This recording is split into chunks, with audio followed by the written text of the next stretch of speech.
Hello and welcome to bond score. आज के इस वीडियो में हम बात करेंगे अपना सेल्फ एम्प्लॉयड बोरोवर्स के बारे में। डॉक्यूमेंटेशन में उन्हें क्या क्या चाहिए होता है। इन माई लास्ट वीडियो मैंने आपको पूरे डिस्क्रिप्शंस दिए थे अबाउट द सैलरीड बोरोवर्स, ताकि वो किस तरीके से अपने डॉक्यूमेंटेशंस रेडी रखें एंड सो दैट उन्हें किसी भी तरीके के फंडिंग्स के लिए लोन्स में कभी दिक्कत नहीं आएगी। So now in this video में specially for the self employed borrowers, यानी कि जो बिजनेस करते हैं या कोई फ्रीलांसिंग के थ्रू उनको इनकम हो रही है, उन बोरोवर्स को ध्यान में रखते हुए ये वीडियो बनाया हुआ है। So before I begin, I just want to introduce, I am Anju and I have more than 12 years of experience in loan industry. So I'm basically a credit underwriting and a repair expert. So चलिए आज बात करते हैं about what should be in the self-employed borrowers kitty, कि उनको किस तरीके से अपना डॉक्यूमेंटेशन रेडी रखना चाहिए so that कभी भी like any time they need loan or any fundings तो वो रेडी हैं and उन्हें कभी भी कोई डिले या रिजेक्शन का सामना ना करना पड़े। So again, the first thing begins with the this proof of identity. I mean like your identity proof, जिसमें कि आपका पैन आता है, आपका आधार आ जाता है, आपकी वोटर आईडी आ जाता है, जो कि प्राइमरी होते हैं। सेकेंडरी में आप अपना पासपोर्ट या ड्राइविंग लाइसेंस भी दे सकते हैं। इसके बाद आते हैं आपके एड्रेस प्रूफ। सो एड्रेस प्रूफ में अगेन यूटिलिटी बिल्स, जो कि आपका गैस बिल, इलेक्ट्रिसिटी बिल हो गया है आपके, और अपना म्यूनसिपलिटी का जो टैक्स वगैरह आप भरते हैं वो सब दे सकते हैं। एंड रेंट एग्रीमेंट भी चलता है, बिकॉज अगर आप रेंटेड प्रेमाइसेस में हैं तो lenders do ask for a rent agreement. In case आपके पास रेंट एग्रीमेंट नहीं है तो फिर आधार के साथ एड्रेस बैंकिंग पे मैच कर लिया जाता है। और अगर आपके पास कोई परमानेंट एड्रेस है, प्रोबेबली आपके पेरेंट्स या रिलेटिव्स कोई वहाँ रहते हैं, तो आपको वो वाला एड्रेस प्रूफ भी रेडी रखना चाहिए, because lenders will ask for that also in case of rented residence only. अब चूँकि आप बिजनेस में कहाँ हैं तो आपको बैंक स्टेटमेंट जो होगा ना वो 12 to 24 मंथ्स लगेगा। सो इट डिपेंड्स अपॉन आप किस टाइप का लोन ले रहे हैं, बट यूजुअली 12 मंथ से 24 मंथ्स की बैंकिंग मांगी जाती है। Now it can be in your current account, ये एक आपका CCOD अकाउंट हो सकता है या आपका कैश क्रेडिट अकाउंट हो सकता है।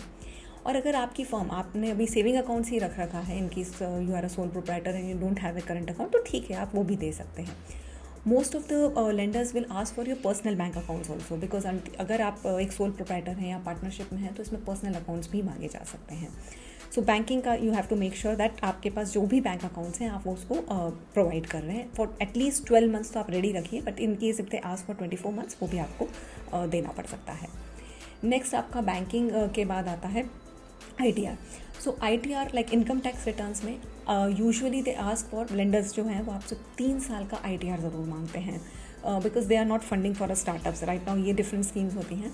सो आपको 3 ईयर्स का, मिनिमम 2 to 3 ईयर्स का ITR, जिसमें कि आपकी बैलेंस शीट, आपका computation of income, profit and loss account और ट्रेडिंग अकाउंट पूरा का पूरा देना होता है। And then this is something I think your CA can guide you. आप वहाँ से पूछ सकते हैं या डाउनलोड करके अपने पास रख सकते हैं, बट मेक श्योर कि आप 3 साल का अपना पूरे ITRs प्रोवाइड करें। नेक्स्ट आपका आता है बिजनेस ओनरशिप प्रूफ। सो आप जैसे जो बिज़नेस कर रहे हैं उसकी क्या आपने कोई लाइसेंसेस वगैरह लिए हुए हैं। फॉर एग्जांपल आप अगर फसाई का सर्टिफिकेट होगा, कोई शॉप एक्ट लाइसेंस आपके पास होगा, सो जिससे एक ना आइडेंटिटी इस्टेब्लिश होती है कि आप कितने सालों से ये बिज़नेस कर रहे हैं। मोस्ट ऑफ द लेंडर्स चाहते हैं कि वो 2 या 3 साल पुराने बिजनेसेस को फंड करें। So how do they establish that with your business proof. So just make sure कि आप अपनी इंडस्ट्री स्पेसिफिक जो भी आपके पास ट्रेड लाइसेंसेस हों वो ज़रूर प्रोवाइड कराइए।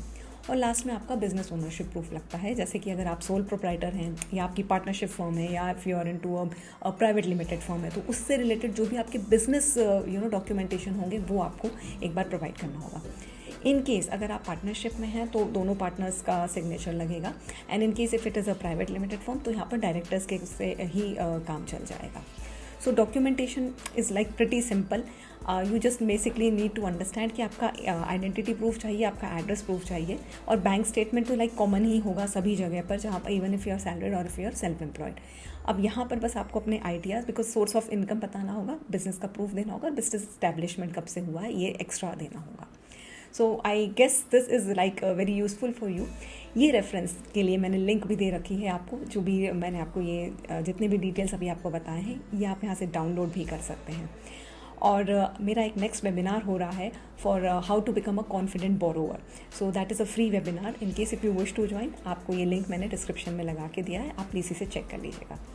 और मुझे कमेंट में ज़रूर बताइएगा कि what are your key takeaways, आपको कौन सा पॉइंट इसमें सबसे अच्छा लगा, in case if you want to see such more videos. अपने नेक्स्ट वीडियो में मैं बात करूँगी अबाउट कोलैटरल्स पे। So if that suits you, if it is in your interest, so please like and subscribe to our channel, जिससे कि आप उस नए वीडियो के लिए भी नोटिफाइड हो जाएंगे। So I will see you in my next video. Till then take care, bye bye.